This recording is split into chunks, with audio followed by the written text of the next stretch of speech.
UP की Milkipur seat BJP और Samajwadi party के लिए नाक की लड़ाई बनी हुई है। समाजवादी पार्टी और बीजेपी यहां ताबड़तोड़ रैलियां कर रही हैं। आज एक बार फिर सीएम योगी ने मिल्कीपुर के चुनावी मैदान से हुंकार भरी और समाजवादी पार्टी पर जोरदार हमला किया और गुंडाराज की याद दिलाई।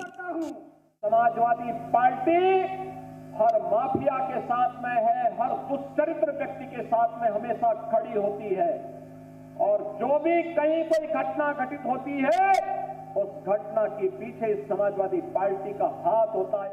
यही नहीं, योगी ने एक बार फिर डबल इंजन वाली बात कही और कहा कि डबल इंजन की सरकार से ही अयोध्या तरक्की की राह पर आगे बढ़ा है। भारतीय जनता पार्टी की डबल इंजन सरकार ने 4 लेन की सड़कें नहीं बनाई होती तो ये लाखों श्रद्धालु और पर्यटक जो आज अयोध्या धाम में प्रतिदिन आ रहे हैं, क्या ये आ पाता? एक तरफ जहां आज योगी ने यहां समाजवादी पार्टी पर हमला बोला, तो वहीं कल अखिलेश यादव की भी यहां रैली होने वाली है। ऐसे में वार पलटवार और तीखे नजर होने वाले हैं। ब्यूरो रिपोर्ट, सलाम टीवी।